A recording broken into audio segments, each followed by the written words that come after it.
Conscious মাইন্ডের মানে বিভাগ 1-এর যে কটা হাইপোথেটিক্যাল স্পটের কথা বলা হয়েছিল, বুদ্ধি, আবেগ, ভোগ আর মোটর সেন্টার, সব কটার মধ্যে 3টে নিয়ে আলোচনা করা হয়ে গেছে।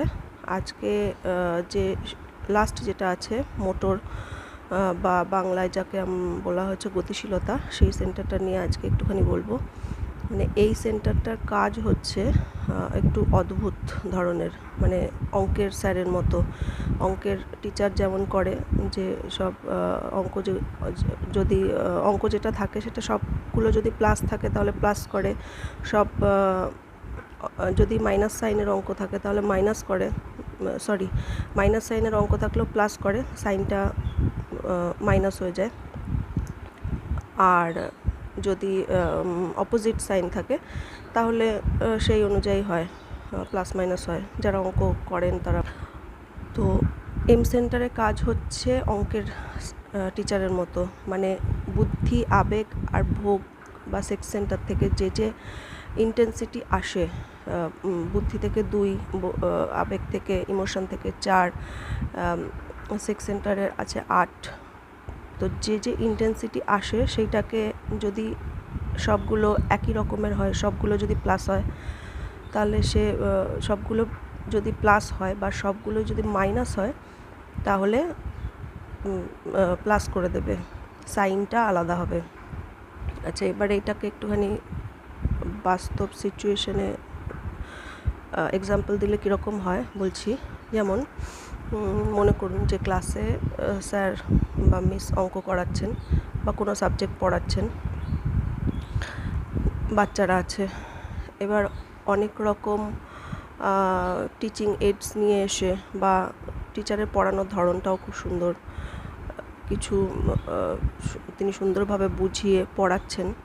তো আমি জাস্ট একটা বাচ্চার এক্সাম্পল নিচ্ছি যে একটা বাচ্চা কিভাবে সেই জিনিসটাকে ভেতরে নিচ্ছে। তার ভেতরেও রেশিও আছে, মাইন্ডের রেশিও আছে 2-4-8-2।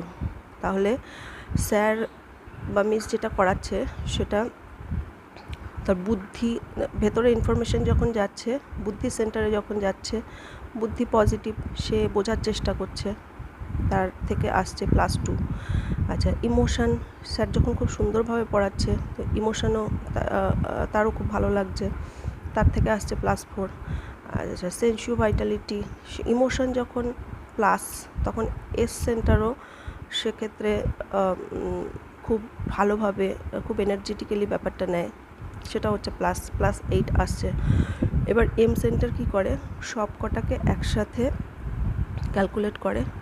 তো সব যেহেতু প্লাস, সেই জন্যে ডিসিশান তৈরি হচ্ছে প্লাস, সবগুলো প্লাস করে +14। তো এক্ষেত্রে কী হবে, বাচ্চাটার মধ্যে যে একটা সে জিনিসটা, সাবজেক্টটা বুঝতে পারছে, ভালো লাগছে এবং বুঝতে পারছে।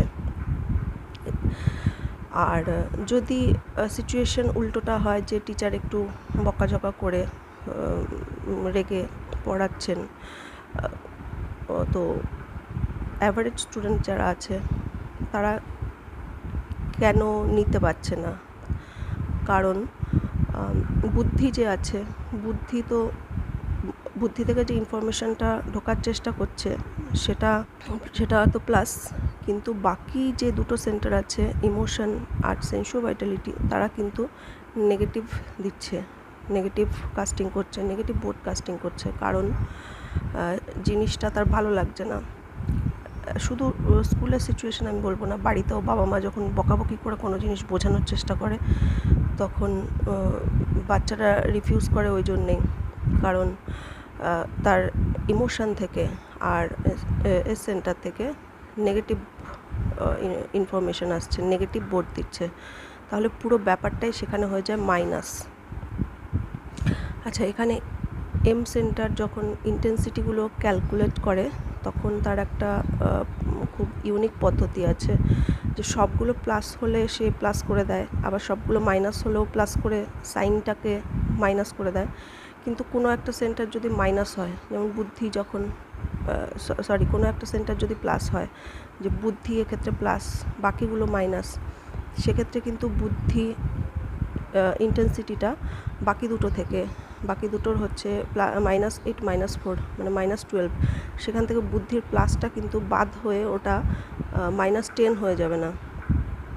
ওটা কি হবে, এম সেন্টার তখন বুদ্ধির ওই প্লাসটাকেও মাইনাস করে দেবে, -2 করে দেবে, এবং সব কটা একসাথে ক্যালকুলেট করে হয়ে যাবে -14। আর তার সাথে বুদ্ধির নিজেরটাও অ্যাড করবে, যেহেতু সবগুলো মাইনাস হয়ে গেছে, তো বুদ্ধিরটাও গিয়ে অ্যাড হবে -2, তো -16 হয়ে যাচ্ছে। এইভাবে আমাদের ব্রেনের মধ্যে ডিসিশানগুলো অটোমেটিক ক্রিয়েট হয়, এগুলো কেউ ইচ্ছে করে করে না, জোর করে করে না। এই বিষয়ে আমরা পরে আরও পড়ব। তো যেহেতু ব্রেনের রেশিওটা এখন 2:4:8 আছে, এই জন্য জিনিসটা এইভাবেই তৈরি হয়, ডিসিশান এইভাবেই তৈরি হয়। এই রেশিওটা যদি চেঞ্জ হয়ে 5:2:1 হয়ে যায়, তাহলে নিজেরাই ক্যালকুলেট করতে পারবেন যে কি দাঁড়াবে, কীরকম। এম সেন্টারের আরেকটা বৈশিষ্ট্য হচ্ছে যে এর একটা নিজের পাওয়ার আছে, কাস্টিং ভোট। যদি কোনোভাবে 3টে সেন্টারের মধ্যে কোনোভাবে টাই হয়ে যায়, যে কোনো এক জায়গা থেকে এলো +8, বাকি জায়গাগুলো থেকে এলো -8, টাই যদি হয়ে যায়, তো সেক্ষেত্রে এম সেন্টারের একটা প্লাস ভোট আছে, সেই প্লাস ভোটটা তখন দিয়ে যে দিকটা প্লাস আছে ডিসিশনটাকে সে পজিটিভ করে দিতে পারে। মানে কোনো সময় যে কোনো ব্যাপারে ডিসিশন নিতে গিয়ে আমরা কনফিউজড হয়ে থাকি যে কোন দিকে কী নেব। দুটো জিনিসই মাথায় আসছে, পজিটিভ নেগেটিভ দুটোই মাথায় আসছে। সেই সময়টা যদি একটু ওয়েট করে যাওয়া যায়, ওই সময় ডিসিশন না নিয়ে, তাহলে দেখবেন 1-2 দিন বাদে একটা ঠিকঠাক, যেটা আপনি পজিটিভ যেটা ভেবেছেন সেই রকম দিকেই একটা কিছু এম সেন্টারকে সংস্কৃতে বলা হয় মানস, মানে যার অর্থ হচ্ছে মন। আর একে সেন্টারটাকে বলা হয় মোটর সেন্টার। মোটর মানে হচ্ছে গতিশীলতা, আপনারা জানেন, যেটা মুভ করে। তো যেহেতু আমাদের মাইন্ডও সেরকম একটা জায়গায় কখনো থাকে না, এটা মুভ করে।